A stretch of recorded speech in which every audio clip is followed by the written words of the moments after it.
도 되면은 크게 나.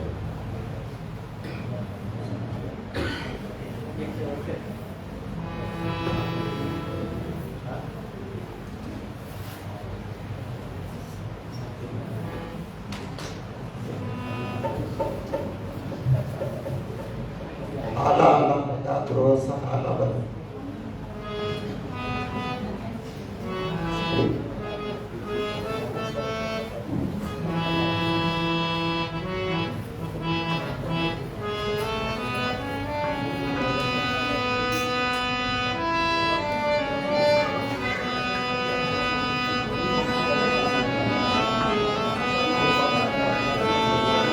Grup 1 tak kira ala-alam pada terus ala balik.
Alun.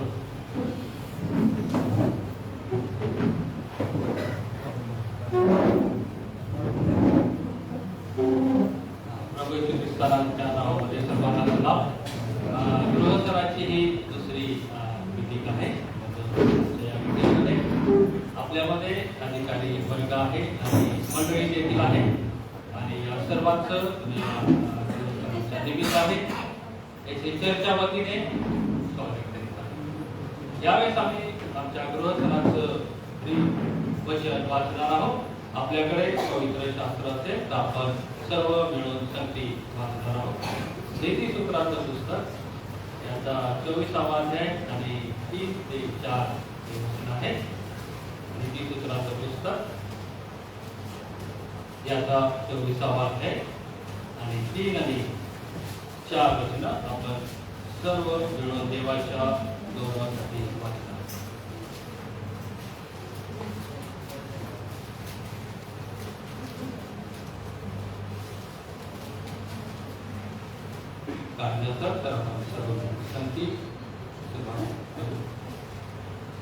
सुज्ञानाच्या योगे घर बांधण्याच्या योगे समर्थनाने ते मजबूत राहते. ज्ञानाच्या योगे त्याच्या खोल्या सर्व प्रकारच्या मूलवान मनोरम वस्तूंनी भरून जातात. देवा आपल्या वाचलेल्या वचनावर आशीर्वाद. आपण प्रार्थना. आकाश आणि पृथ्वी यांच्या गौरवी दिलोपा या आजच्या या समयामध्ये पुन्हा एकदा तुझ्या वचनाच्या द्वारे तुझे दास आपल्या यांच्या द्वारे तू आमची भेट घेणार आहोस. ग्रहस्थानाची ही दुसरी मीटिंग आहे आणि आज देखील तुझ्या वचनाच्या द्वारे आम्ही सर्व जन पिता परमेश्वरा आशीर्वादित होणार आणि म्हणून जो प्रकाश या जगामध्ये आला तो प्रकाश आमच्या जीवनामध्ये सदैव असावा ही इच्छा. आम्ही सर्व मिळून तुझ्या पवित्र हातामध्ये पडतो. प्रभू येशूच्या नावाने यावेळेस मी देवाची स्तुती करतो आणि आदरणीय रेव्हरंड त्यांना पुढे बोलवतो. ते पुढील वेळ घेतील आणि देवाच्या वचनाची सेवा.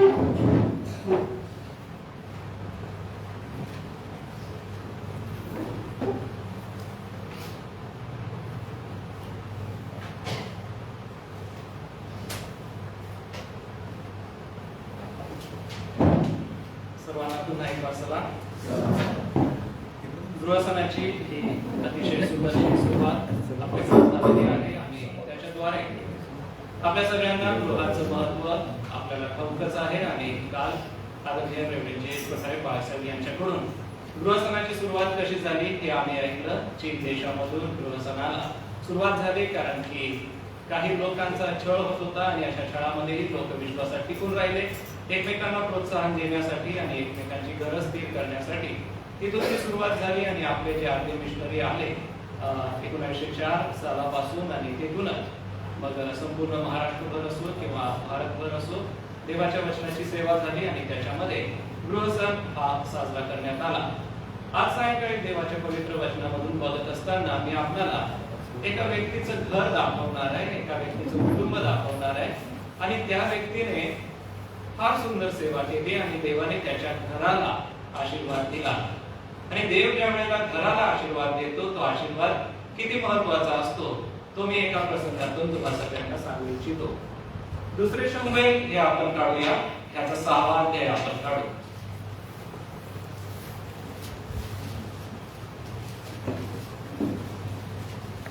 दुसरे शमूएल याचा 6वा अध्याय आपण काढू आणि या 6व्या अध्यायामध्ये पहिली जी 12 वचनं आहेत ती मी आपल्यासाठी वाचतो.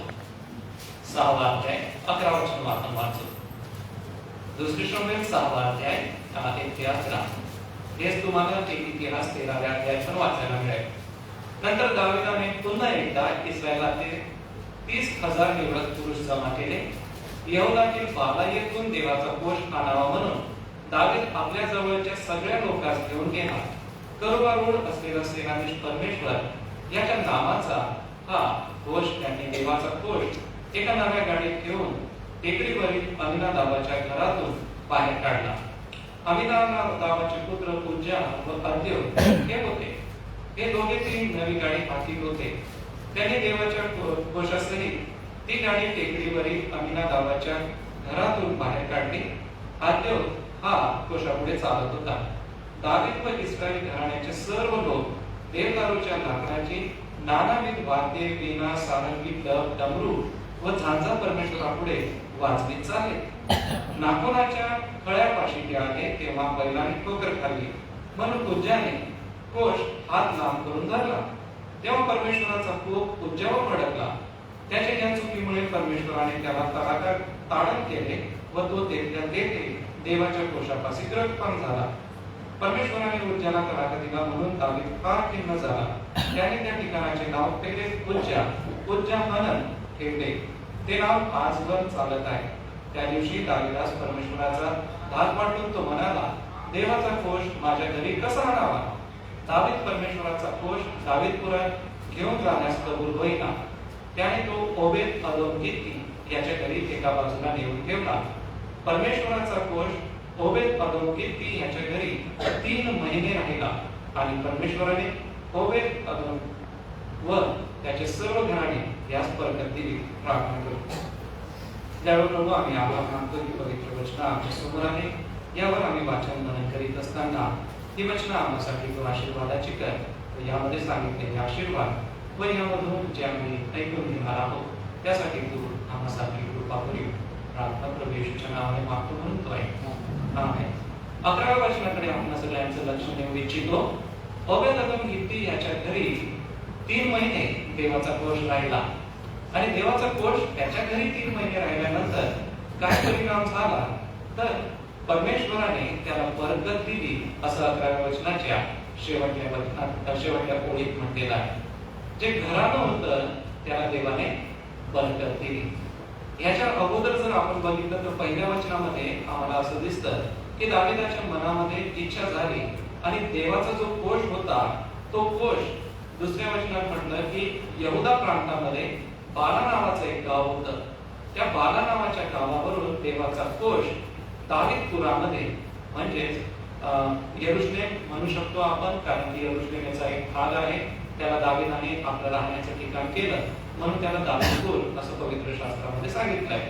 मग यहुदाच्या बाला गावातून तो आणायचा होता म्हणून 30,000 पुरुष दावीदाने आपल्या सोबत घेतले आणि देवाचा हा जो कराराचा कोश आहे तो घेण्यासाठी डब, सारंगी, डमरू, झांजा हे सगळं वाजवत ते कोश घेऊन येत होते.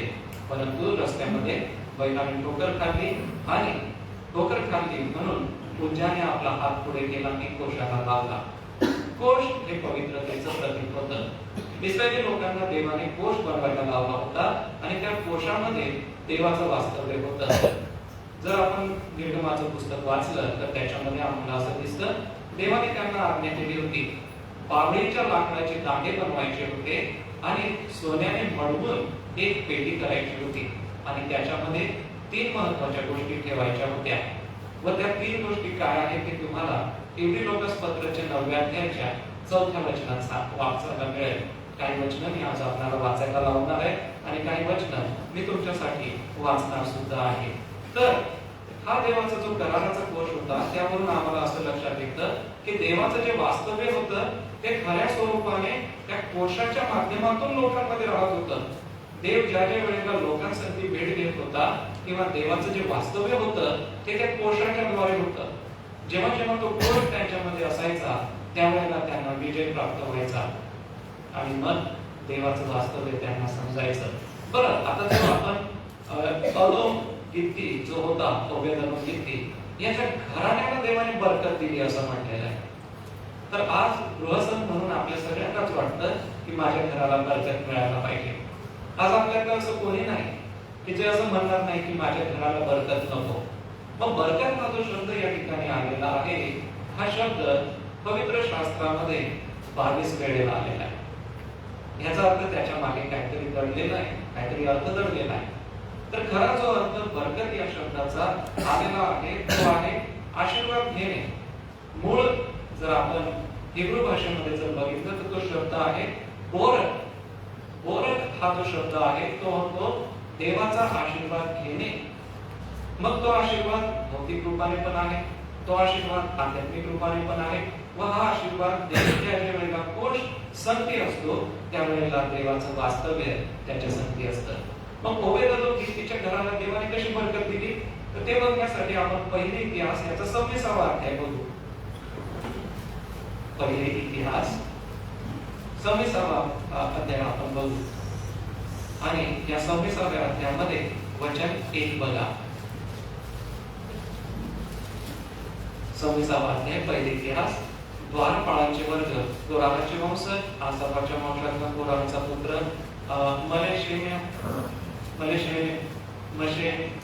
मशेलेम्याचे पुत्र जकर्या, ज्येष्ठ यदिएल, दुसरा यदिएल, तिसरा यदिएल, चौथा अलाबा, पाचवा यहोना, सहावा व एलेमेल आणि सातवा आणि चौथ्या वचनात बघा ओबेदचे पुत्र.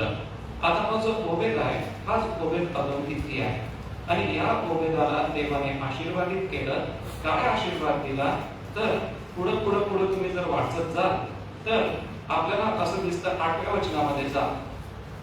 ओबेद अदोमाच्या वंशातले हे त्याचे पुत्र व भाऊबंध सेवेच्या कामात बलवान व जोमदार होते. असे ओबेद अदोमाचे 62 वंशज होते. कसे होते? जोमदार होते. देवाचा कोष त्यांच्या घरामध्ये होता म्हणून देवाने काय केलं, त्यांच्या 62 कुळांना किंवा 62 जे त्यांचे भाऊबंध होते देवाने त्यांना आशीर्वाद दिला. देवाचा कोष तुमच्या आणि माझ्या घरात राहिला. आता हे अलंकारिक आहे. अलंकारिक कशा प्रकारे आहे ते मी तुम्हाला पुढे सांगतो. देवाचा कोष जर आपल्या घरात राहिला तर देव आपल्याला आशीर्वाद देतो आणि आपल्या सोबत आपल्या भाऊबंधांना पण आशीर्वाद देतो. बघा इथे काय म्हटलंय की 62 जे त्यांचे भाऊबंध होते त्या सगळ्या भाऊबंधांना देवाने हा मोठा आशीर्वाद दिला. मग हा जो आशीर्वाद आहे हा आशीर्वाद कशा रीतीने मिळतो तर त्यासाठी आज काही वचन मी आपल्याला वाचू इच्छिणार आहे. निर्गम 25 वाचा. निर्गम 25वा अध्याय आणि ह्या 25व्या अध्यायामध्ये पहिलं आणि 22वं वचन. निर्गम 25. परमेश्वर मोशेला म्हणाला, इस्रायल लोकांस असे सांग की त्यांनी मजप्रित्यर्थ अर्पण आणावे. जो कोणी मनापासून अर्पण करू इच्छितील त्या सर्वांचे अर्पण स्वीकारावे. बरोबर. पण 22वं वचन पण याचा अध्यायातलं.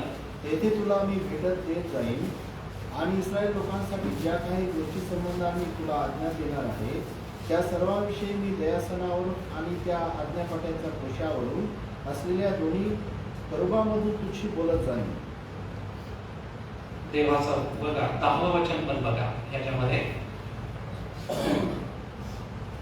बाभळीच्या लाकडाचा एक कोश बनवावा. त्याची लांबी 2.5 हात, रुंदी 1.5 हात व उंची 1.5 हात असावी. आणि शेवटी जे आपण वचन वाचलं 22, देव काय म्हणत आहे त्या ठिकाणी की मी त्या ठिकाणी भेट घेईन, तुझ्याशी बोलत जाईन. याचा अर्थ कोशाचं महत्व इस्रायली लोकांसाठी काय होतं, देव त्या कोशामधून किंवा त्या कोशाच्या द्वारे लोकांसाठी बोलत होता. तो जो कोश होता तो बाभळीच्या लाकडाच्या दांड्यावर वरचे वचन वाचा त्या सगळ्यांमध्ये वर्णन केलेलं आहे. आणि 2 करूब किंवा 2 देवदूत, देवदूतांचे जे प्रकार असतात त्यापैकी 2 करूब त्याच्यावरती घडवलेले होते. त्यांचं सुंदरसं नक्षीकाम केलेलं होतं आणि या करूबांच्या द्वारे देव भेट घेत होता त्या कोशाच्या द्वारे. देव म्हणतोय की मी तुमच्याशी बोलत जाईन. ओबेद-एदोम इतकी याच्या घरी तो कोश होता. याचा अर्थ देव त्याच्याशी नक्कीच बोलत असावा. देव कशा रीतीने बोलतो हे बघण्यासाठी आम्हाला शमूएलाचं उदाहरण दिसतं. देवाने शमूएलाला हाक मारली. शमूएल बाळ होता, त्याला समजत नव्हतं आणि मग तो एकीकडे जाऊन विचारतो आणि म्हणतो की बोल तुझा दास ऐकत आहे. याचा अर्थ देव बोलतो.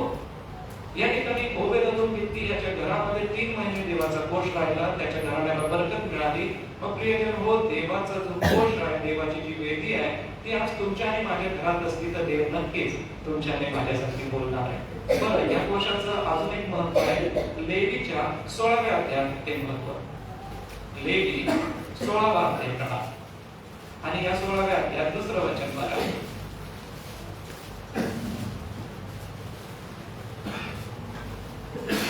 परमेश्वर मोशेला म्हणाला, तुझा भाऊ अहरोन यास सांग, कोशावर असलेल्या दयासनापुढं अंतरपटाच्या आत असलेल्या पवित्र स्थानात तू भलत्या वेळी जाऊ नये. गेलास तर मरशील, कारण दयासनावरील मेघात मी दर्शन घेत जाणार. अगोदरच्या वचनात आपण वाचलं की मी बोलत जाणार आणि आता काय म्हटलंय, मी दर्शन देत जाणार. देवाचा जो करण्याचा कोश होता त्याच्यातून देव दर्शन देत होता. आता काळाची पूर्तता झाली म्हणून देवाने प्रभू येशू ख्रिस्ताच्या द्वारे आम्हा मानवाला दर्शन दिलं आणि आता त्याने आपला पवित्र आत्मा तुम्हाला दिलेला आहे. परंतु पूर्वी प्रभू येशू ख्रिस्त येण्याच्या अगोदर हा जो कोश होता तो त्यांच्यासाठी फार महत्वाचा होता. आणि हा जो कोश होता, हा कोश देव त्याच्यामधून बोलत होता, देव त्याच्यामधून लोकांना दर्शन देत होता. आणि देवाचं जे भय आहे किंवा देवाचं जे पावित्र्य आहे ते कोशाच्या द्वारे लोकांना समजत होतं. आणि हा कोश देवाचा जो आशीर्वाद आहे तो तुमच्या आणि माझ्यासाठी घेऊन येणार होता. या कोशामध्ये 3 महत्वाच्या गोष्टी होत्या, जसं मी आपल्याला म्हटलं होतं. त्या पण आपण बघून घेऊ आणि मग मी थोडं आपल्याला पुढे घेऊन जाईल. इब्रीचा 9वा अध्याय काढा आणि 4थं वचन बघा. इब्री 9 आणि 4.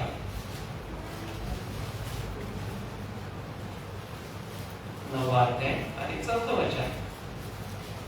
त्या सोन्याचे धुपाटणे व सोन्याचे चहूबाजूंनी बनवलेला कराराचा कोश होता. या कोशात मानना ठेवलेले सुवर्ण पात्र, कड्या आणि अहरोनाची काठी व कराराच्या पाट्या होत्या. काय होतं त्या कोशामध्ये? 3 महत्वाच्या गोष्टी होत्या. सुवर्ण पात्र होतं, त्याच्यामध्ये मानना ठेवण्यात आलेला होता.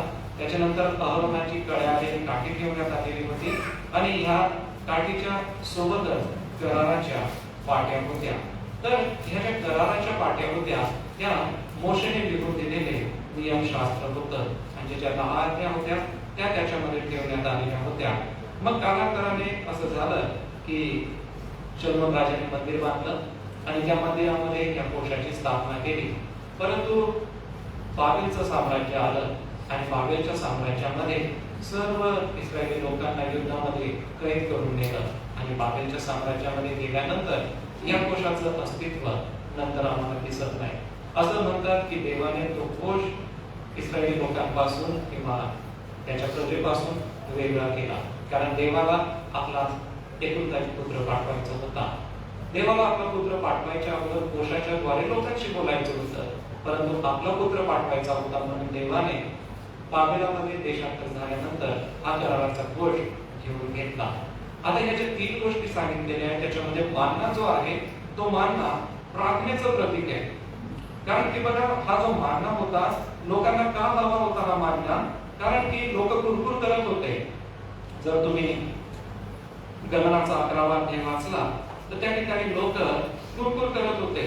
आणि सोबतच निर्गमाचा 16वा अध्याय वाचला तर हा 16वा अध्याय कृपा करून फक्त नजरेसमोर ठेवा. निर्गमाचा 16वा अध्याय.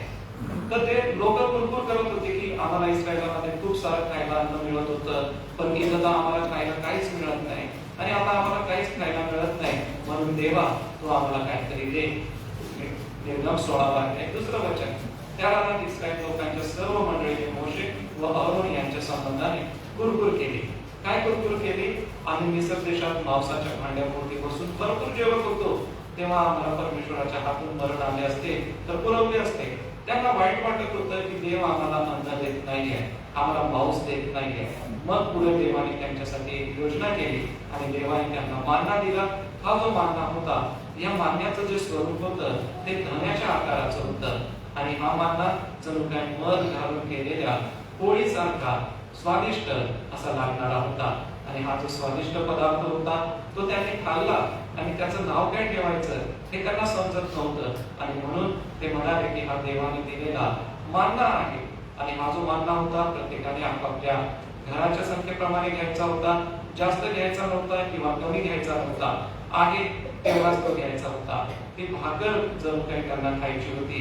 छावणीवरती दव पडायचं आणि दव पडल्यानंतर ते दव एका सुंदरशा धन्याचा आकार घ्यायचं आणि त्या धन्यामध्ये मध घालून केलेल्या भाकरीसारखी त्याची चव लागायची. बघा परिस्थिती कशी सुरुवात झाली होती. लोकांना कुरकुर करायची सवय झाली होती की आम्हाला मिस्रामध्ये अन्न मिळत होतं पण आम्हाला आता अरण्यामध्ये अन्न मिळत नाही. याचा अर्थ मानना हे प्रार्थनेचं प्रतीक आहे. या लोकांनी जी कुरकुर केली होती त्या कुरकुरीला देवाने दिलेलं उत्तर आहे, देवाचं उत्तर आहे त्यांच्यासाठी. आज प्रत्येक घरामध्ये देवाच्या कराराचा कोश अलंकारिक रीतीने असावा. म्हणजे काय असावं? मानना असावा, म्हणजे देवाची प्रार्थना प्रत्येक घरामध्ये असावी.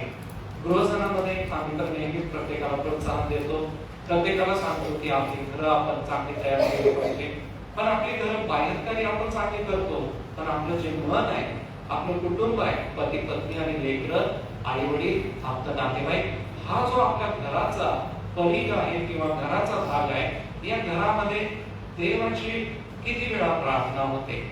आपण सकाळी उठतो, प्रार्थनेने सुरुवात करतो, परंतु आपली वैयक्तिक प्रार्थना एका बाजूला आपण ठेवूया, पण आपण आपल्या कुटुंबाच्या समवेत किती वेळ बसून प्रार्थना करतो. आज गृहस्थ म्हणून आपण निर्णय घेऊया की आपण आपल्या घरामध्ये दररोज सकाळी आणि संध्याकाळी एकत्र बसून प्रार्थना केली पाहिजे. या ओबेदोम गित्तीला देवाने बरकत दिली, त्यालाच नाही त्याच्या 62 नातेवाईकांना बरकत दिली. आज तुमच्या एका कुटुंबाच्या द्वारे तुमचे 62 नातेवाईक आशीर्वादित होतील. आता घरी गेल्यानंतर थोडासा विचार करा आणि 62 नातेवाईकांची नावं आठवतात का ते बघा. आणि हे पण आठवण करा की ओबेदोम गित्तीच्या घरामध्ये कोश होता, म्हणजे मान्ना होता. त्या कोशामध्ये काय होतं? मान्ना म्हणजे देवाने त्यांना दिलेलं उत्तर होतं. ते कुरकुर करत होते की आम्हाला खायला मिळेल का, आम्हाला जेवण मिळेल का, या अरण्यामध्ये आम्हाला मिळेल का. अरण्यामध्ये काही मिळत नाही, अशा परिस्थितीमध्ये देवाने मध घालून केलेली भाकर त्यांना दिली, मधासारखा चविष्ट पदार्थ त्यांना दिला. आणि मधामध्ये किती औषधी गुण आहे ते आपल्या सगळ्यांना माहिती आहे. देव जे देतो ते उत्तमातलं उत्तम देतो. आज प्रत्येक कुटुंबामध्ये प्रार्थनेची सहभागिता असलीच पाहिजे. प्रार्थना ही केली गेलीच पाहिजे. आपण आपली वैयक्तिक प्रार्थना करतो त्याबद्दल माझं दुमत नाहीये, परंतु आपल्या कुटुंबाबरोबर आपण करतो का? ओबेदोम गित्ती याच्या घराण्याला देवाने बरकत दिली असं म्हटलेलं आहे. याचा अर्थ त्याला सर्वतोपरी आशीर्वाद दिला. आणि ती जी बरकत आहे त्याची यादी पण मी आपल्याला सांगू शकतो की काय काय बरकत दिली देवाने. जर आपल्याला पाहिजे तर फक्त लिहून घ्या, नंतर आपण वाचू शकता की देवाने त्याच्यापासून रोगराई दूर केली. कशी दूर केली तर निर्गम 23व्या अध्यायाचं जर 25वं वचन तुम्ही वाचलं तर हा कोश ज्या ज्या ठिकाणी जायचा तेथे रोगराई निघून जायची, म्हणून लोकांना हा कोश हवा होता. जर आपण निर्गम 23:25 वाचलं तर हा कोश तिथं जायचा, रोगराई दूर व्हायची. ओबेदोम गित्ती याच्या घरातली रोगराई परमेश्वराने दूर केली होती. आज आजारपणामध्ये आपण आहोत. मी असं म्हणत नाही की आजार आपले पूर्णतः बरे होतील.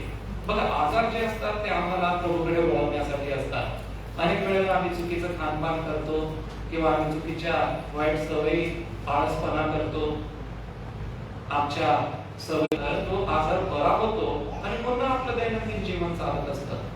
देवाचं जे सामर्थ्य आहे, देवाची जी उपस्थिती आहे, बरकत कोणत्या प्रकारची आहे तर आरोग्याच्या बाबतीत हा कोश त्यांच्यासाठी बरकत होता. बरं, पुढे आहे लेवीचं 25वा अध्याय आणि वचन 21. कृपा करून लिहून घ्या, आपण नंतर वाचू शकता. लेवी 25:1 मध्ये म्हटलंय की हा कोश ज्या ठिकाणी जात होता तिथली जमीन पीक देणारी अशी होती. ओबेदोम गित्ती याच्या घराला देवाने आशीर्वादित केलं, त्याच्या जमिनीला सुद्धा आशीर्वादित केलं.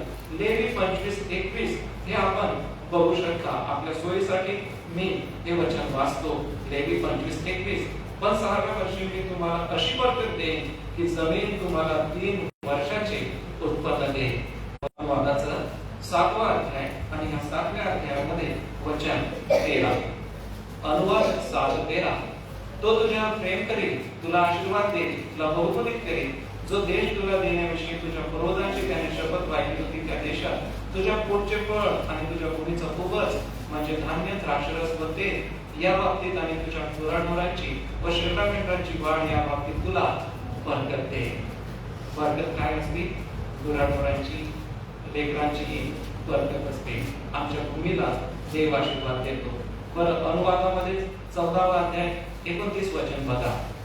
अनुवाद 14:29. त्याच्यामध्ये अजून एक आशीर्वाद आम्हाला दिलेला आहे. तो असा आहे 14:29. आणि लेव्यांना तुझ्यासारख्या काही हिस्सा किंवा वतन नाही म्हणून त्यांनी आणि तुझ्या गावातला उपरी, अनाथ व विधवा यांनी येऊन पोटभर खावे, म्हणजे तुझा देव परमेश्वर तुझ्या हातच्या सर्व कामाला बरकत देईल. आपल्या हाताच्या कामाला देव बरकत देईल. ओबेदोम गित्तीच्या घराला देवाने सगळा आमचा पसरतो आणि मग सुंदरशा कोंबड्या येतात आणि छानपैकी पीक येतं. परंतु अचानक जोरात पाऊस येतो, सगळे रोप झोपले जातात. तांदळाच्याही बाबतीत तसं होतं. अचानक वारा येतो आणि सर्व रोप झोपले जातात. आपल्या हाताचं काम काय आहे? पेरायचं आहे. परंतु ते पेरलेलं उत्पन्न देणं परमेश्वराच्या हातात आहे. आमच्या हाताच्या कामाला ती बरकत मिळत नाही। याचा अर्थ की जे काम आम्ही हातामध्ये घेतलं ते पूर्ण होत नाही। देवाच्या घराचा कोष ओबेदेदोम याच्या घरात होता, म्हणजे त्याच्या शेतीवाडीला, त्याच्या गुराढोरांना, त्याच्या जमिनीला आणि त्याच्या सोबत त्याच्या नातेवाईकांना देवाने आशीर्वाद दिला। आज गृहस्थ म्हणून आपण आपल्या घरामध्ये प्रार्थनेचा हा वेदी ठेवली पाहिजे। प्रार्थनेची वेदी आपल्या प्रत्येकाच्या घरामध्ये असली पाहिजे। वेदीचं एक विशिष्ट स्थान होतं, जे पवित्र स्थान होतं, परमपवित्र स्थान होतं। त्याच्यामध्ये वेदी ठेवण्यात आलेली होती आणि या वेदीवरती अर्पण केली जायची। याजक जायचे आणि आपलं अर्पण त्या वेदीवरती करायचे। सांगायचं तात्पर्य आहे की वेदी एका पवित्र जागेवरती होती। आज आमची प्रार्थनेची पण एक पवित्र जागा असली पाहिजे। काही वेळेला आम्ही सोफ्यावर बसून प्रार्थना करतो, काही वेळेला आम्ही बिछाण्यावर बसून प्रार्थना करतो, काही वेळेला आम्ही कुठेतरी बसून प्रार्थना करतो। पण प्रियानो, थोडंसं आपल्या मनाला एक सवय लावूया की माझी प्रार्थनेची एक विशिष्ट जागा असेल आणि त्या जागेवरती बसूनच आपण प्रार्थना करावी। कारण देवाचा जो मानना होता तो मानना म्हणजे प्रार्थनेचं प्रतीक होतं आणि हे प्रार्थनेचं प्रतीक आज प्रत्येक घरामध्ये असलं पाहिजे। आज देव तुम्हाला आणि मला बरकत द्यायला तयार आहे, पण तेवढी प्रार्थना आपण करतो का? प्रभू येशू ख्रिस्ताच्या शब्दामध्ये सामर्थ्य होतं, तरी प्रभू येशू ख्रिस्त भल्या पहाटे प्रार्थनेसाठी जात असे। नवीन करार आपण वाचा, 4 शुभवर्तमान वाचा। प्रभू येशू ख्रिस्त रात्रभर प्रार्थना करीत असे। येशूने 72 शिष्य निवडले, ते शिष्य निवडत असताना रात्रभर येशूने प्रार्थना केली। येशूने 12 शिष्यांना निवडलं, ते 12 शिष्य निवडत असतानाही येशूने रात्रभर प्रार्थना केली। येशूने 2 शिष्य सेवेसाठी पाठवले, त्यावेळेलाही रात्रभर येशूने प्रार्थना केली। ज्या वेळेला त्यांना सांगितलं तुम्ही पलीकडे जा, पलीकडे जात असताना पण येशू पाण्यावरून चालत आला। पेत्राने हात दिला, पेत्र वादळ पाहून बुडाला, परंतु त्या रात्री पण येशू ख्रिस्त प्रार्थनेसाठी अरण्यामध्ये एकटा राहिला आणि मग त्यांना सांगितलं तुम्ही पुढे जा। येशू ख्रिस्त सेवेची सुरुवात केली। अरण्यामध्ये 40 दिवस 40 रात्र तो प्रार्थना करत राहिला। येशूला अटक करण्यात आली, म्हणजे येशूची सेवा जिथे थांबते तेथे पण आपण बघतो की तो रात्रभर गेतशेमानी बागेत योहानाच्या 17व्या अध्यायात प्रार्थना करताना दिसतो। किती महत्व होतं येशू ख्रिस्ताच्या जीवनामध्ये प्रार्थनेला। त्याच्या शब्दामध्ये सामर्थ्य होतं। तो शब्द बोलला की भूत निघून जात असत। तो शब्द मात्र बोलला मी रात्री माझी प्रार्थना रचून तुला सादर करेन। ते गीत करता होता राजा दावीद, गीत लिहिणारा होता आणि गीत लिहिणारा होता म्हणून तो काय करायचा? रचून देवाला प्रार्थना सादर करायचा। आमच्या प्रार्थना देवासमोर आम्ही रचून सादर केल्या पाहिजे। आमच्या प्रार्थनेमध्ये देवासोबत एक वार्तालाप असला पाहिजे, देवासोबत बोलणं असलं पाहिजे। प्रभू येशू ख्रिस्ताच्या प्रार्थना बघा किती सुंदर आहे। तो पित्यासोबत काय म्हणतो? हे पित्या तू नेहमीच माझा ऐकतो, परंतु हा जो जमाव जमलेला आहे त्यांच्यासाठी मी म्हणतो की लाजरा बाहेर ये। म्हणजे प्रभू येशू ख्रिस्ताचं बोलणं नेहमीच आपल्या पित्यासोबत होतं। आज आपलं बोलणं पित्यासोबत आहे का? आपल्या परिवाराचं आहे का? ओबेदेदोम ह्याच्या घराला बरकत दिली, त्याच्या नातेवाईकांना, जमिनीला, गुराढोरांना सगळ्यांना बरकत देवाने दिली आणि ही गोष्ट दावीद राजाने बघितली आणि मग दावीद राजाने कोष दावीदपुरामध्ये आणला, यरुशलेममध्ये आणला। सांगायचं तात्पर्य आहे की प्रार्थनेचा मानना जे आहे ते प्रार्थनेचं प्रतीक आहे। आज तुमच्या आणि माझ्या घरात प्रार्थनेला आपण किती महत्व देतो। गृहस्थ येतील, पुढच्या वर्षीही येईल, परंतु मागच्या वर्षी मी माझ्या कुटुंबाने काय निर्णय घेतला होता गृहस्थानाचा? या वर्षी आपण निर्णय घेऊ की माझ्या घरामध्ये मी प्रार्थनेची वेदी बनवेल, माझ्या कुटुंबासमवेत मी प्रार्थना करेन।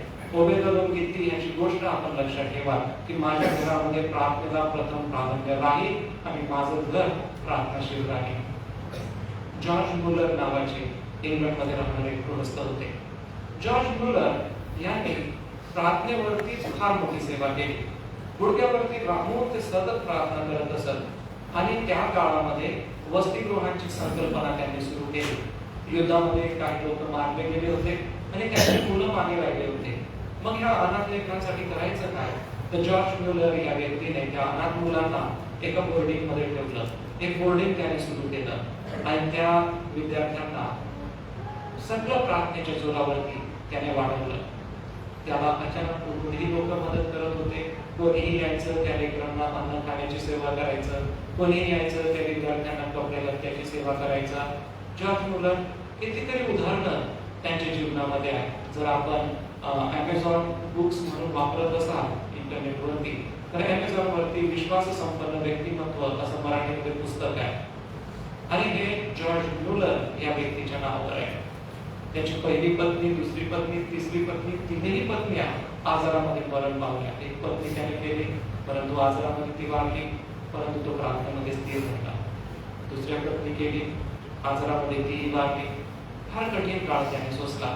त्याला मित्र जे होते मदत करणारे, जे त्याला पैसे पाठवायचे की हा तू बोर्डिंग चालवतोय, आम्ही तुला पैशांची मदत करतो, त्या मित्रांनीही पैसे पाठवणं बंद केलं. कुठूनच कसलीही मदत त्याला नव्हती. तो दररोज गुडघ्यावर बसायचा आणि प्रार्थना करायचा. 4000 मुलं फक्त प्रार्थनेच्या जोरावरती त्याने वाढवले.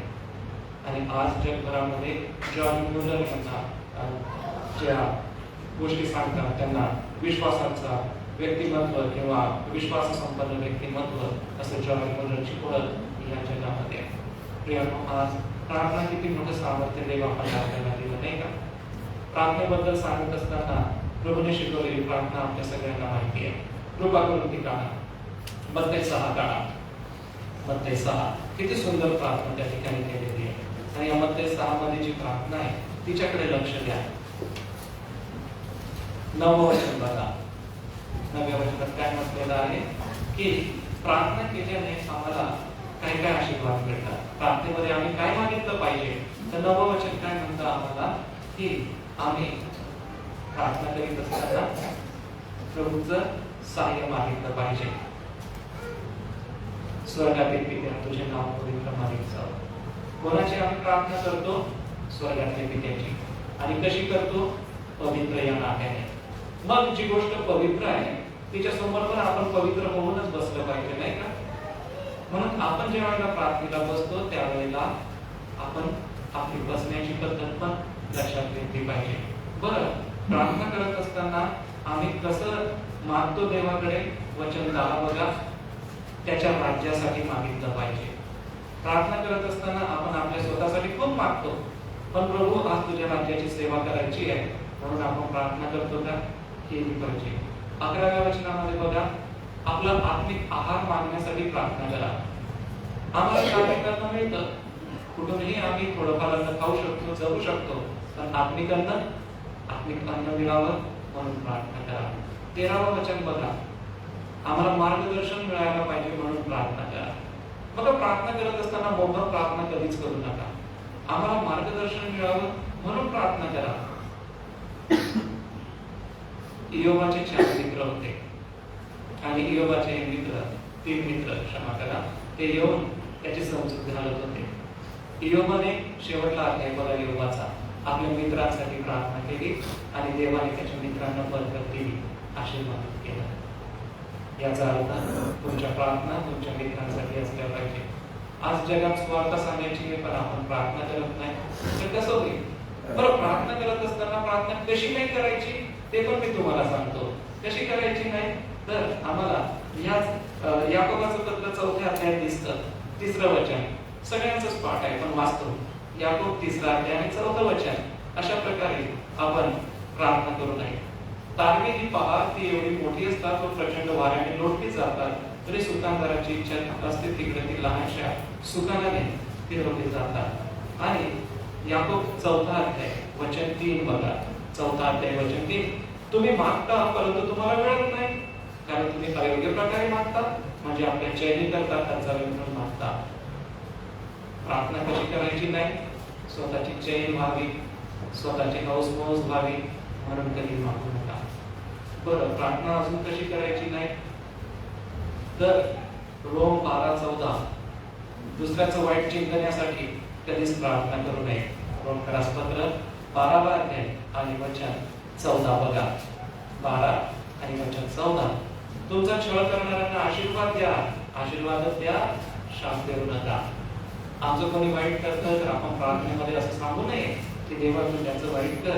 रोम 12 आणि वचन 14, देवा तू त्याचं वाईट कर, देवा तू त्याचं नुकसान कर, असं कधी प्रार्थनेमध्ये सांगू नका. बरं, प्रार्थना करत असताना ढोंग्यांसारखं होऊ नका. मत्ते 6:5, शासकीय परुषीची आम्हाला त्या ठिकाणी आपल्याला दिसतो. मत्तई 6 अध्याय आणि वचन 5 बघा. तसेच जेव्हा जेव्हा तुम्ही प्रार्थना करता तेव्हा तेव्हा ढोंग्यांसारखे असू नका, कारण लोकांनी आपणास पाहावे म्हणून. आता बघा, तो पूर्ण वृत्तांत आपल्या सगळ्यांना माहिती आहे. आणि ह्या वृत्तांतामध्ये आम्हाला असं दिसतं एक झटकदार त्या ठिकाणी आहे.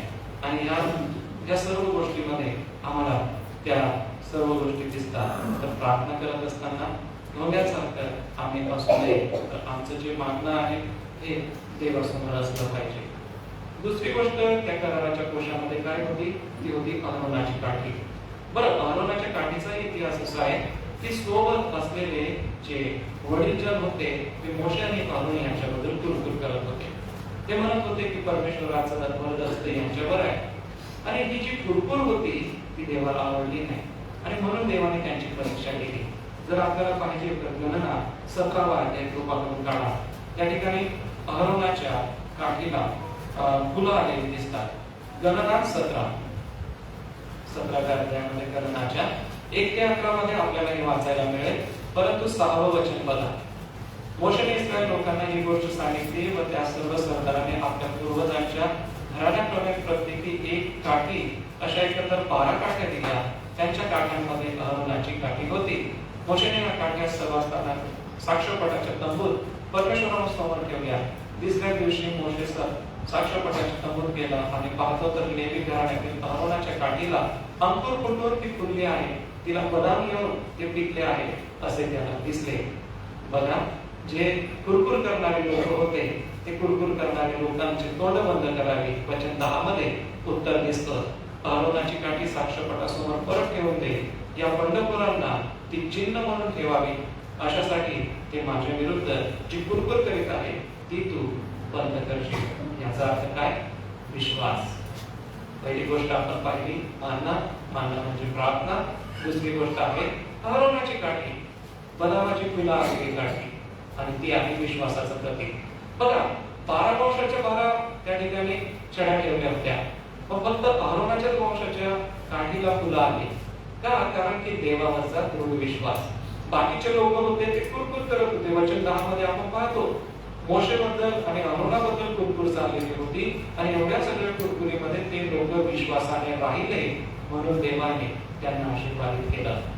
विश्वास हा ओबेदोम गित्ती याच्या घरामध्ये होता. कोष त्याच्या घरामध्ये होता म्हणजे काय? प्रार्थना त्याच्या घरामध्ये होती. कोष त्याच्या घरामध्ये होता म्हणजे काय? विश्वास होता त्याचा.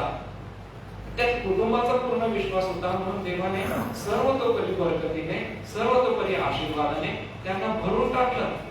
ज्या वेळेला आम्ही विश्वासाने कार्य करतो त्यावेळेला देव आम्हाला आशीर्वादाने भरून टाकत असतो.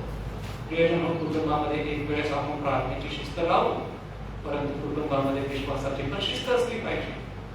प्रत्येक गोष्टीबद्दल देवासंती आपण विश्वासू असलं पाहिजे. आपल्या व्यवहारामध्ये, आपल्या बोलण्यामध्ये, आपल्या चालचलणुकीमध्ये प्रत्येक गोष्ट जोही निर्णय आपण कुटुंबामध्ये घेता त्या प्रत्येक निर्णयामध्ये देवावरचा विश्वास असला पाहिजे. आणि देवावरील विश्वासाने आपण आपले जीवन जगत असतो. इसवी सन 1761 मध्ये इंग्लंडमध्ये विल्यम केरीचा जन्म झाला. आणि हा विल्यम केरी कुठे बनवणारा होता? कातड्यांचा व्यापारी होता आणि कातड विणून तो सुंदरशी कुठे बनवायचा. त्याने आपल्या खोलीमध्ये भारताचा नकाशा बनवला आणि त्या नकाशासमोर दररोज गुडघे टेकून बसायचा आणि म्हणायचा की देवा मला तू भारतामध्ये मिशनरी म्हणून पाठव. परंतु त्याची ही प्रार्थना पुष्कळ वर्ष चालली. तो जायचा, कमिटीला म्हणायचा की मला भारतामध्ये जायचंय, मला सेवा करायची आहे. कमिटी म्हणायची थोडं थांब, तुला अजून प्रार्थना करायला पाहिजे. आणि त्याचं भारतात येणं 12 ते 13 वर्ष तो प्रार्थना करत राहिला. आणि एके दिवशी निरोप मिळाला की तुला भारतामध्ये जायचंय. तो, त्याची पत्नी आणि त्याची लेकरं घेऊन तो भारतामध्ये आला. भारतामध्ये आल्यानंतर कलकत्त्याच्या वेस्ट बेंगॉलच्या दिशेने तो राहिला आणि आज श्रीरामपूर ज्या ठिकाणी आहे त्या ठिकाणी त्यांनी सेवा केली. इतिहास असं म्हणतो की राजा राममोहन राय हा त्यावेळेला तिथे असताना त्यांनी संती तेथे काम केलं. सतीची प्रथा त्यांनी बंद केली, बालविवाह त्यांनी बंद केले. बायबलची प्रिंटिंग प्रेस मग ती ओडिया भाषेमध्ये, हिंदी भाषेमध्ये, बंगाली भाषेमध्ये त्यांनी सुरू केली. सुंदरशी सेवा त्यांनी केली. पण प्रिंटिंग प्रेसला आग लागली त्याचं सर्व मशीन आणि साहित्य जोडून गेलं. सोबतच त्याने एक सुंदर बगीचा केला होता आणि बॉटनीची अनेकशी झाडं तिथं होती, ती झाडं सुद्धा जळून गेली. तो तिथे सेवा करत असताना त्याची पत्नी, तिला भारतातलं वातावरण काही सूट झालं नाही, तिला वेड्याची झटके यायला लागले आणि म्हणून विल्यम केली तिला एका खोलीमध्ये बंद करायचा, बाहेरून दाराला कडी लावायचा, दुसऱ्या खोलीमध्ये बसायचा, भाषांतर करायचा आणि ते भाषांतर प्रिंटिंग प्रेसला द्यायचा. एका बाजूने बायको वेळी झालेली आहे, झटके तिला येतात, दुसऱ्या बाजूने प्रिंटिंग प्रेसचं काम चालू आहे, कालांतराने तेही जळून गेलं आणि त्या आजारामध्ये त्या परिस्थितीत त्याची पत्नी वारली, थोड्या दिवसांनी त्याची मुलगी सुद्धा वारली. अतिशय वाईट परिस्थिती त्याच्यात आहे. परंतु विल्यम केरीने भारत देश सोडला, तो इथेच राहिला, इथेच त्याने सेवा केली आणि येथेच त्याने आपलं संपूर्ण जीवन व्यतीत केलं आणि तो म्हणाला की माझा देवावर विश्वास आहे, देवाने मला इतक्या वर्षांनी भारतासाठी गुडघ्यावर बसून त्या काकड्याच्या नकाशावरती प्रार्थना करत होतो, देवाने मला भारतात याच्यासाठीच पाठवलंय, मी सोडून जाणार नाही. त्यामुळे हा म्हणतात विश्वास. थोडंसं संकट आलं तर आपलं घर देवाला सोडतं का? थोडंसं संकट आलं तर देवावरचा विश्वास आपला तुटून जातो का? इब्री लोकांस पत्र 11 अध्याय आणि पहिलं वचन आपल्याला पाठ करायला देतो. कृपा करून ते पाठ करा. विश्वास हा न दिसणाऱ्या गोष्टीबद्दलची खात्री आणि न दिसणाऱ्या गोष्टीबद्दलचा भरोसा आहे. ही व्याख्या आहे. इब्री 11 हे विश्वासाची व्याख्या आहे. न दिसणाऱ्या गोष्टीबद्दलची खात्री आणि भरोसा आहे. ज्या गोष्टी दिसतच नाही त्याच्यावरती तुम्ही खात्री कसं ठेवणार? ठेवली पाहिजे म्हणजे तो विश्वास आहे. विल्यम केरीला माहिती नव्हतं भारतात गेल्यानंतर माझ्यावरती इतके वाईट प्रसंग येतील आणि अशा प्रसंगामध्ये तो टिकून राहिला आणि देवाचा जो दृढ विश्वास आहे तो त्याने सोडला नाही. ओबेदोम गित्ती याच्या घरामध्ये तो देवाचा विश्वासाचा कोश होता. एक इतिहास 26 वचन कृपा करून हे मी वाचतो, मग आपण पुढे जाऊ. एक इतिहास 26 वचन हे एक इतिहास अध्याय 26 आणि वचन 8 आपल्यासाठी वाचतो. हे सर्व ओबेद अदोमाच्या वंशातले, हे याचे पुत्र व भाऊबंद सेवेच्या कामात बलवान व जोरदार होते, असे ओबेद अदोमाचे 65 वंशज होते. त्यांचा वंश देवाने आशीर्वादित केला का? कारण तो विश्वासामध्ये टिकून राहिला. त्यामुळे विश्वासामध्ये टिकून राहा. योसेफ आणि मरिया, तर थोड्या दिवसांनी आपण नाताळाचा कार्यक्रम साजरा करू. योसेफ आणि मरिया देवदूताने मरियाला एका बाजूला दर्शन दिलं, त्याच्याबद्दल योसेफाला दर्शन दिलं. विश्वासात होते दोघं. दोघांनी देवावरचा विश्वास सोडला नाही आणि त्या विश्वासामुळे त्यांचं पुढे ते गेले आणि मग गवानीमध्ये बाळ येशूचा जन्म झाला. ते कुटुंब होतं आणि ते कुटुंब देवाने स्थापलेलं होतं. देवाचा निरोप त्यांना मिळाला. मग आज देवाचा निरोप सभेमध्ये तुम्हाला आणि मला मिळाला. देवाचा कराराचा कोश आपल्या घरामध्ये पाहिजे आणि मग त्या कोशामध्ये जसं मानना होता तसं आमच्या घरामध्ये प्रार्थना झाली. जसं त्याच्यामध्ये अहरोनाची कळ्या आलेली काठी होती तसं आमच्या घरामध्ये देवावरचा विश्वास आहे. विश्वासाने जीवन जगा. शेवटची गोष्ट त्या कराराच्या कोशामध्ये जी होती ती काय होती? तर पाट्या होत्या, नाही का? एक लोकांस पत्राचं मी आपल्याला वाचून दाखवलं की त्याच्यामध्ये पाट्या होत्या आणि त्या ज्या पाट्या होत्या त्या देवाच्या वचनाच्या होत्या, कराराच्या होत्या, मोशेच्या काट्या होत्या. मोशेने जे लिहून ठेवलं होतं ते त्याच्यामध्ये होतं. जर आपल्याला हवं असेल तर इब्री लोकांचा तो शास्त्र भाग पुन्हा एक वर आपण बघू शकतो. इब्रीचा 9वा अध्याय आणि या 9व्या अध्यायाचं वचन 4 त्याच्यामध्ये काय म्हटलेलं आहे?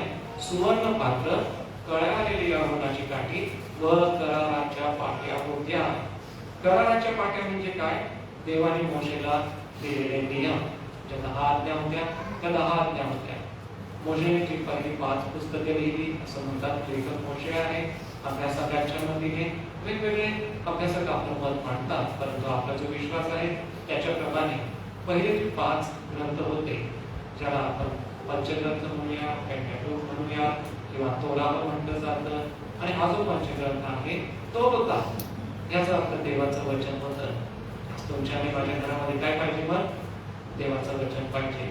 आज आपल्या प्रत्येकाच्या घरामध्ये देवाचं वचन आहे का? आता मी सांगणार नाही, विचारणार नाही, परंतु आपल्याला स्वतःला प्रश्न विचारा. आपल्या घरामध्ये प्रत्येकाचं वैयक्तिक बायबल आहे का? देवदयाने आपली सगळ्यांची परिस्थिती फार चांगली आहे. आपण पवित्र शास्त्र विकत घेऊ शकतो. आणि जर तसे तर आपण प्रत्येकाने आपलं स्वतःचं बायबल घेतलं पाहिजे. ओबेदोम गित्ती याच्या घराला देवाने बरकत दिली, त्याच्या घराला देवाने आशीर्वाद दिला का? कारण त्या घराच्या पाट्या त्याच्या घरात होत्या.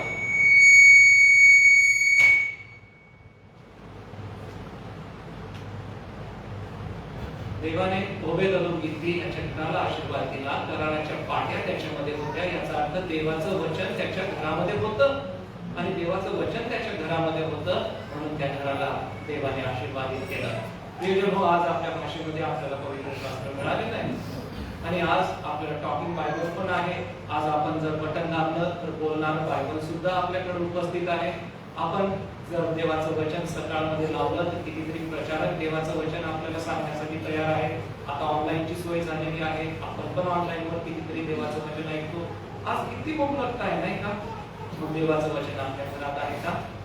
मागील सप्ताहात आम्ही तरुण संघाची सभा घेतली आणि 17-18 लेकरं होते आणि त्या लेकरांना म्हटलं, बाळांनो, तुमच्याकडे स्वतःचं बायबल आहे का? 3-4 लेकरं निघाले. ते म्हणाले की आमच्याकडे आमचं बायबल नाहीये.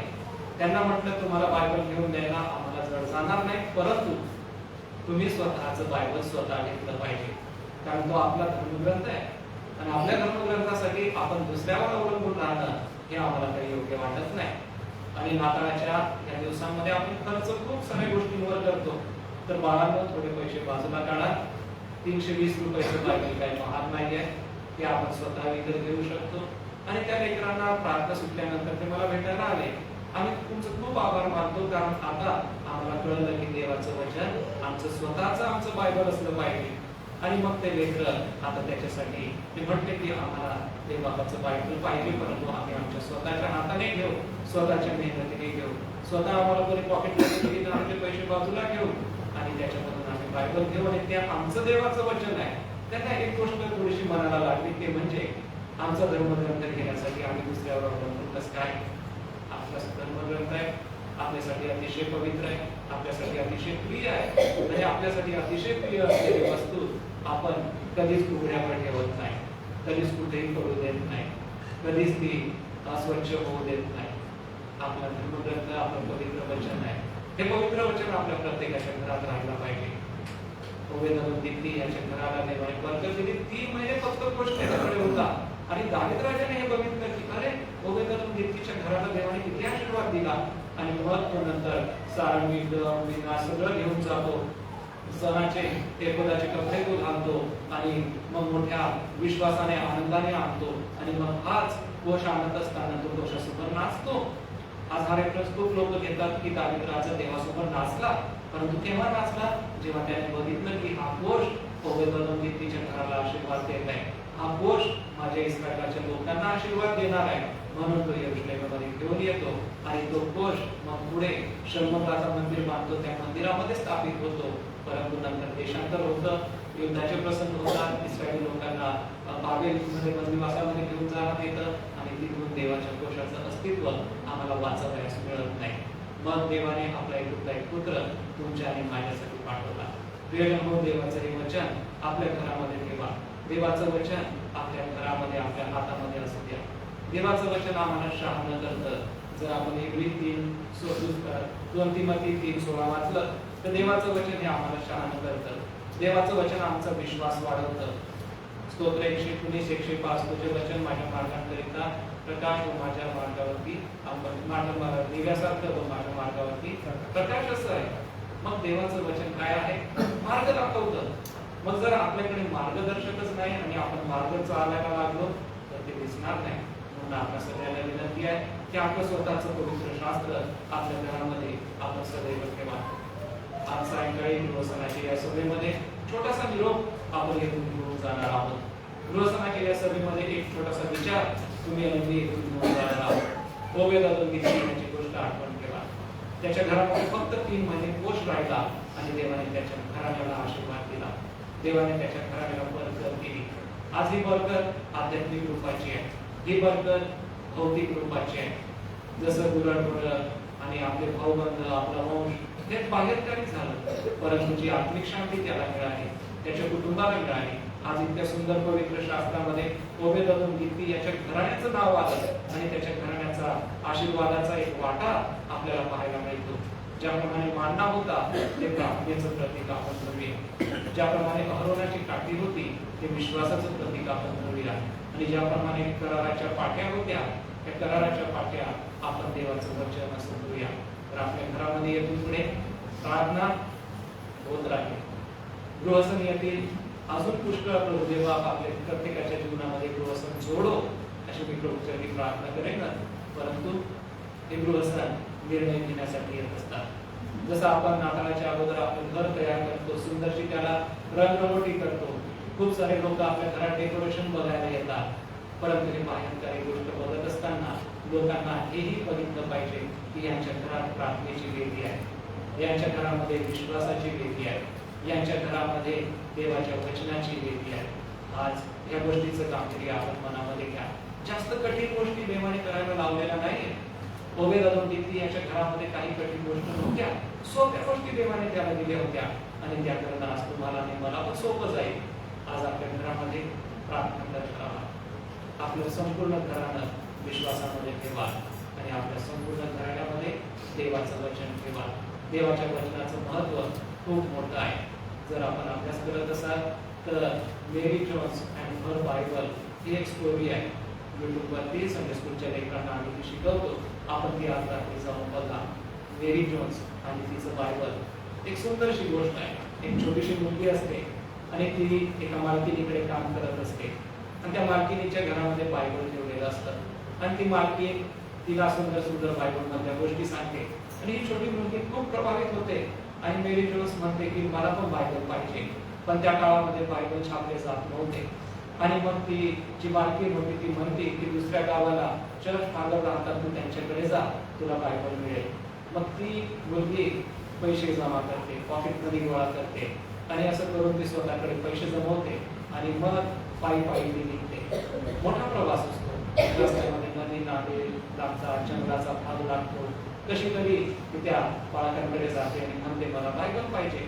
परंतु त्या काळामध्ये बायबल जास्त प्रिंट केले जात नव्हते. बाळक तिला म्हणतात की मी तुला त्याच्यातल्या गोष्टी सांगू शकतो परंतु मी तुला देऊ शकत नाही. ती निराश होते, घरी येते आणि जसजशी ती मोठी होते तसतशी तिच्या मनामध्ये एक राहतं की मला माझं बायबल पाहिजे. कालांतराने ती बायबल सोसायटी ऑफ इंडियामध्ये एक मोठ्या पदावरती पदाधिकारी बनते आणि ती संपूर्ण जगभरामध्ये बायबल वितरण करणारी बनते.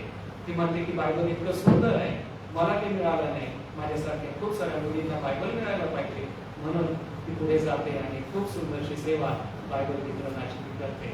मेरी जोन्स अँड हर बायबल हे नक्कीच वाचा किंवा बघा, आपल्याला ते पाहायला मिळेल. सांगायचं तात्पर्य आहे आपल्याला प्रार्थना, विश्वास आणि देवाचं वचन या तीन गोष्टी नेहमी घेऊन जा.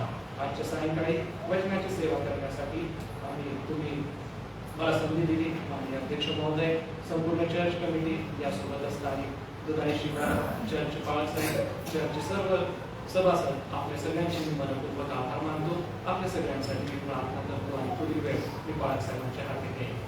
हे दयावते बाबा, आज आम्ही व्यक्तीच्या जीवनामध्ये की तो व्यक्ती त्याच्या घरामध्ये तुझा कोश होता आणि तू त्याला बरकत दिली. प्रभू आम्हाला बरकत कायम काही तू देतोस, परंतु आत्मिक बरकत तू आम्हाला दे. प्रभू आमच्या घरात प्रार्थनेची वेळ, आमच्या घरामध्ये विश्वास आणि आमच्या घरामध्ये तुझं वचन नेहमी राहील याचं दे बाबा. आज आम्ही तुझं वचन देतो. येथे बसलेले जे आम्ही प्रियजन आहोत, आमच्या घरामध्ये तुझ्या वचनाचं नेहमी आम्ही सन्मान करू. प्रभू आम्ही प्रार्थनेला प्रथम प्राधान्य देऊ. प्रभू आम्ही तुझ्या विश्वासामधून कधीच घडत नाही, कारण की प्रगतीकरणात तू म्हटलेलं आहे मरेपर्यंत विश्वासू राहा म्हणजे जीवनाचं मुकुट तुला प्राप्त होईल. प्रभू जीवनामध्ये संकट किती जरी आली तरी आम्ही तुझ्यावरचा विश्वास सोडू नये यासाठी तुझी कृपा आम्हाला करू. आजच्या या सायंकाळसाठी आम्ही आभार मानतो. तुझ्या शिवाय या परिसरात असलेले आमचे सर्व विश्वासणारे प्रिय बंधू आणि भगिनी, आमचे एस चर्च नंदुरबार आणि यासोबतच आमचे सोबत असलेले आमचे सर्व मित्र परिवार या सगळ्यांना तुझा आशीर्वाद लाभू दे व खऱ्या रीतीने हा गुरुचा आम्हा सगळ्यांसाठी एक नवं पर्व घेऊन येणारा व ख्रिस्त जन्मोत्सवासाठी आमची मन तयार करणारा असं असू दे. त्या वचनानुसार जीवन जगण्यास तुझी कृपा आम्हाला करू. प्रार्थना तुम्ही येशूच्या नावाने मागतो म्हणतोय.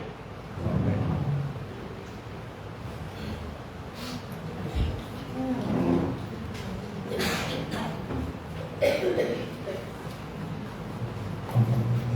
आजच्या या प्रवचनाच्या मीटिंगसाठी मी प्रभूला धन्यवाद देतो. कारण आज देखील प्रभूने त्याच्या वचनाच्या द्वारे आम्हा सर्वांना आशीर्वाद दिलेला आहे. आणि म्हणून मी माननीय महोदय अध्यक्ष आणि सर्व अधिकारी वर्ग यांचे विशेष आभार मानतो. आणि आपले देखील मी विशेष आभार मानतो की आपली उपस्थिती या प्रवचनाच्या मीटिंग मध्ये अतिशय चांगली आणि उत्तम राहिली. उद्यासाठी सूचना आहे. उद्या बुधवार 27/11/2024 सायंकाळी 7 वाजता शहारोन कॅम्पस मध्ये तिसरी गृहसनाची मीटिंग लागणार आहे. आणि चालक आहे पास्टर राजीव मार्गे आणि वक्ते आहे रेव्हरंड शेखर. आपल्या सर्वांना उद्याच्या मीटिंग साठी देखील प्रेमपूर्वक आमंत्रण आहे. यावेळेस आपण एक गीत गाणार आहोत. मेणबत्ती आणलेले आहे परंतु प्रॉब्लेम होईल असं वाटतं मला, कारण जवळजवळ आहे. आणि म्हणून आपण फक्त गीत गाऊ आणि गीत होत असताना प्रभूचं दान आम्ही देणार आहोत, अर्पण करणार आहोत. गीत नंबर 201 आम्ही गाणार आहोत. गीत नंबर 201 आनंदे आनंदे सौ ख्रिस्ता.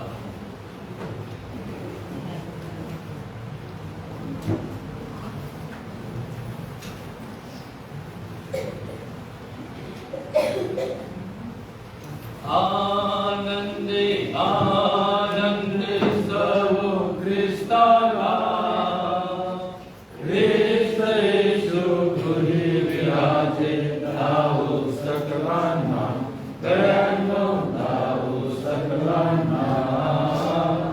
आनंदे आनंदे सर्व ख्रिस्ताला, ख्रिस्त येशू गृही विराजे. धावू सकलांना गळ्यांनो, धावू सकलांना.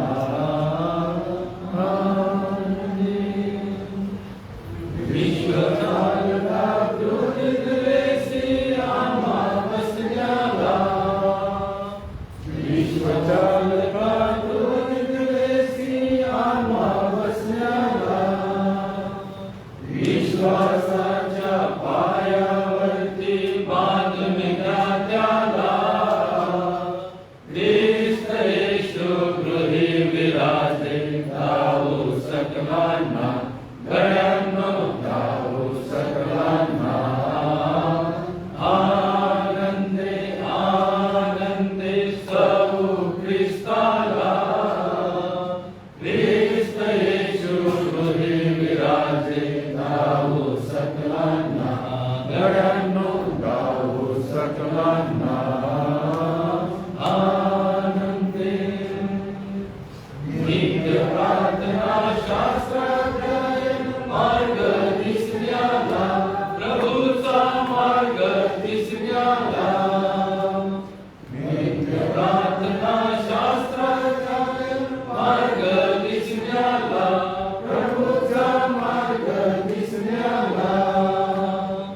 अरण्य ठेवी प्रकाश द्याया समस्त राष्ट्रांना, ख्रिस्त येशू गृही विराजे. धावू सकलांना गळ्यांनो, धावू सकलांना.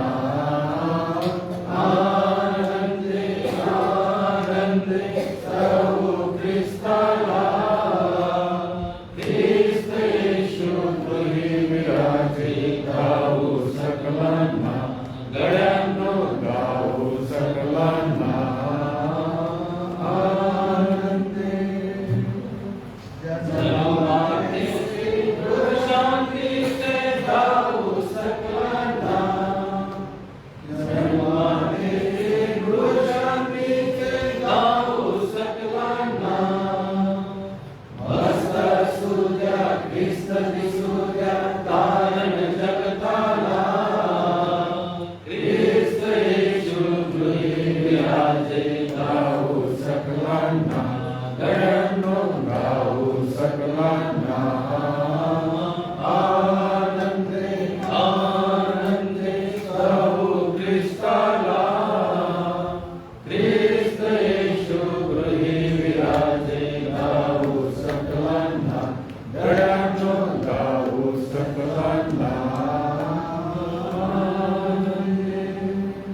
दिन शांतीचा पावित्र्याचा विश्रांती न्याया आम्हा विश्रांती न्याया दिन शांतीचा पावित्र्याचा विश्रांती न्याया आम्हा विश्रांती न्याया आदित्यवारी नित्य मंदिरी दर्शन न्याया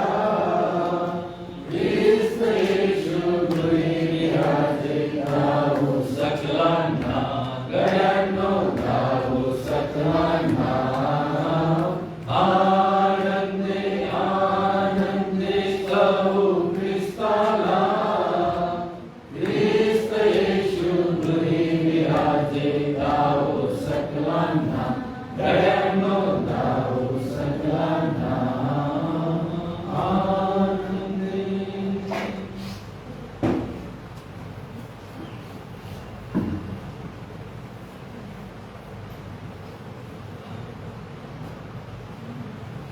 yang sampai प्रार्थना करू आणि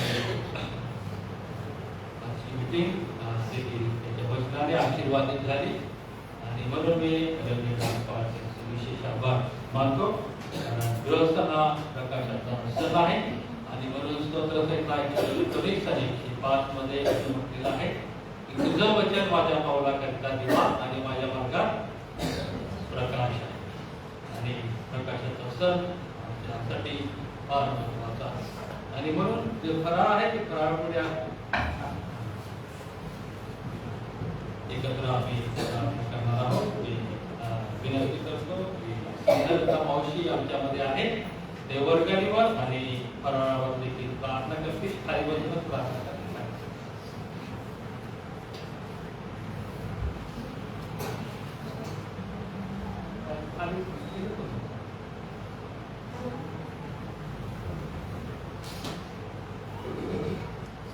येशू मनापासून आम्ही तुझा आभार मानतो आणि तुझी स्तुती करतो. तू चांगला आहे आणि तुझी दया चालत आहे. म्हणूनच या ठिकाणी प्रिय प्रभू आम्ही एकत्रित होऊन जे काही प्रिय प्रभू गृहस्थानाच्या निमित्ताने आम्ही तुझं वचन प्रिय प्रभू ऐकलेलं आहे. हे सर्व वचन प्रिय प्रभू कालपासून आमच्या कानी तू पडते त्याबद्दल आम्ही मनापासून आभार मानतो आणि तुझी स्तुती करतो. आजही जे काही तुझं वचन प्रिय प्रभू आमच्या कानी पडलेलं आहे ते सर्व वचन प्रभू आमच्यासाठी आशीर्वादित असं तू करावंच. आमच्या कुटुंबामध्ये नेहमी प्रिय प्रभू तुझं प्रार्थना असावी, प्रार्थनेची वेदी असावी. आमच्या घरामध्ये प्रिय प्रभू आम्ही नेहमी विश्वासाचं असं जीवन जगावं. आमचा पूर्ण विश्वास तुझ्यावरतीच असावा. इतर गोष्टीवरती आम्ही विश्वास ठेवू नये, परंतु फक्त आणि फक्त आम्ही तुझ्यावरती विश्वास ठेवून अवलंबून आम्ही तुझ्यावरती असावं आणि विश्वासाचं जीवन जगून प्रिय येशू ख्रिस्ता आम्ही आमच्या घरामध्ये देवाचं वचन सुद्धा नेहमी वाचावं. आमच्या जीवनात आम्ही प्रिय प्रभू तुझं वचन जर वाचलं तर प्रिय प्रभू त्यातून आम्हाला योग्य असं मार्गदर्शन सर्व काही तू आम्हाला देतोस. आमच्या मार्गावर प्रकाशाचं तुझं वचन आहे. या सर्व प्रिय प्रभू ऐकलेल्या गोष्टीवरती तुझा विपुलतेचा आशीर्वाद पाठील आणि त्याप्रमाणे आचरण करण्यासाठी तो आम्हा सर्वांना तुझी कृपा पुरेल, तुझी शक्ती तो आम्हाला दे अशा आम्ही विशेष आग्रहाची तुझ्याजवळ प्रार्थना करतो. दिलेल्या सर्व चांगल्या गोष्टीबद्दल आशीर्वादाबद्दल मनापासून परत आम्ही तुझा आभार मानतो. जे काही प्रिय प्रभू आम्ही तुला दान दिलेलं आहे हे सर्व दान तू आशीर्वादित असं तू कर. हा दानावर तुझा विपुलतेचा आशीर्वाद पाठव. आम्ही प्रिय प्रभू थोडंसं तुला दिलेलं आहे, परंतु तू आपला एकुलता एक पुत्र आमच्यासाठी अर्पण केला. एवढी मोठी प्रीती तू आमच्यावरती केली प्रभू. ती प्रीती प्रिय प्रभू आम्ही नेहमी समोर ठेवावी आणि त्या प्रीतीने आम्ही तुला अधिक देण्यास शिकावं असं तू कृपेने दयेने होऊ दे. आणि म्हणून अधिक देण्यासाठी सुद्धा तो आम्हाला सहाय्य कर आणि मदत कर. ह्या दानाचा उपयोग प्रिय प्रभू तुझ्या सेवेसाठी आणि ह्या सेवेकडून जी काही सेवा होईल त्या सेवेच्या द्वारे प्रिय प्रभू अनेकांचं तारण व्हावं अशी पण आम्ही तुझ्याजवळ प्रार्थना आणि विनंती करतो. आमच्या दुधाळ्या शिवारामधील जे कुटुंब आहेत ह्या सर्व कुटुंबावर तुझा विपुलतेचा आशीर्वाद पाठव आणि ह्या सर्व कुटुंबांना विशेष प्रिय प्रभू तो आशीर्वादित असं तू कर. आजपर्यंत त्यांना तुझ्या कळपामध्ये तू ठेवलेला आहे, तू त्यांचा सांभाळ केलेला आहे आणि सर्व प्रकारे तू त्यांची काळजी घेतलेली आहे. त्याबद्दल मनापासून आम्ही तुझे आभार मानतो आणि तुझी स्तुती करतो प्रभू. पुष्कळ नर्सेस या ठिकाणी दवाखान्यामध्ये काम करतात प्रभू, तू त्यांना विशेष आशीर्वाद देत असं तू कर. आणि इतर ठिकाणी पण प्रभू जे आमचे प्रियजन काम करतात त्या सर्वांनाही तो आशीर्वाद दे. त्यांची सर्व सेवा प्रभू तो आशीर्वादाची अशी तू होऊ दे आणि त्यांच्या जीवनाच्या द्वारे, त्यांच्या सेवेच्या द्वारे केवळ तुझं गौरव तू होऊ दे. इतरांना प्रकाश त्यांच्या जीवनाच्या द्वारे आणि आमच्याही जीवनाच्या द्वारे तू प्रगट केला जाऊ दे. ही आमची नम्रतेची तुझ्याजवळ प्रार्थना आहे. जे काही आम्ही गाणं म्हटलं प्रिय प्रभू, त्या गायनाप्रमाणे प्रिय प्रभू आम्हाला तुझा प्रकाश दाखवण्यासाठी, आमच्या जीवनाच्या द्वारे तुझी साक्ष देण्यासाठी आम्हा सर्वांच्या जीवनाचा उपयोग तू करून घे. आम्हाला उपयोग असू तू कर. ही पण आम्ही तुझ्याजवळ प्रार्थना आणि नम्रतेची विनंती करतो. त्याचप्रमाणे त्यांचे या कुटुंबामधील सर्व लेकरं बाळ सर्वांना तो आशीर्वाद दे. सर्वांना प्रिय प्रभू सुखी निरोगी असं तू ठेव आणि तुझ्यामध्ये आम्हा सर्वांची कुटुंबाची वाढ व्हावी हीच आम्ही आग्रहाची तुझ्याजवळ प्रार्थना करतो. त्याचप्रमाणे प्रिय प्रभू त्यांनी प्रेमाने प्रीतीने आम्हाला जो काही फराळ प्रिय प्रभू देणार आहे त्या फराळावर सुद्धा तुझा विपुलतेचा आशीर्वाद वाटेल. हा सर्व फराळ तो आशीर्वादित कर. ज्याप्रमाणे आध्यात्मिक अन्न देऊन तू आम्हाला आशीर्वादित केलं, ह्या फराळाच्या द्वारे सुद्धा आम्ही खाऊन पिऊन तुझं गौरव करावं असं तू कृपेने देणं होते. सर्व काही तुझ्या हाती सोपून देतो.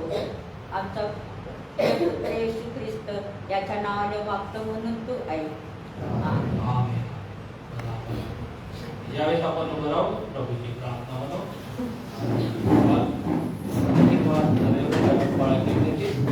आणि शेवटी आम्हाला फराळ वाटण्यात येणार आहे, परंतु काही सूचना आहेत. मीटिंग झाल्यानंतर दुधळे शिवा चर्चेचे सभासद आहेत, त्यांनी जावं लागा. थोडं 10 ते 15 मिनिटं इथे थांबायचं आहे आणि म्हणून आपण यावेळेस आपण प्रभूची प्रार्थना म्हणू. आमच्या स्वर्गातील पित्या, तुझे नाम पवित्र मानले जावे, तुझे राज्य येऊ, तुझे स्वर्गात असे पृथ्वीवर, तुझ्या इच्छेप्रमाणे आमच्याकडे करा आणि जसा तसेच माझ्या माणसाला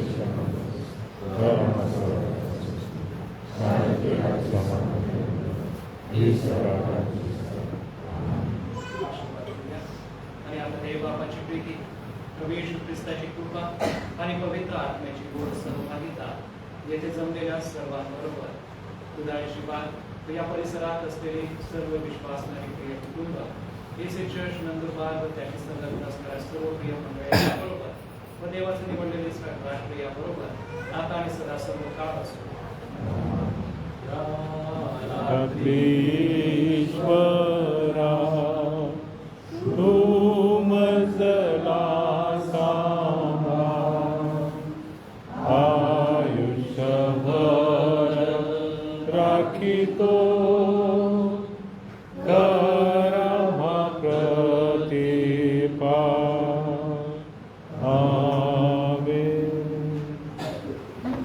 आपल्या जागेवर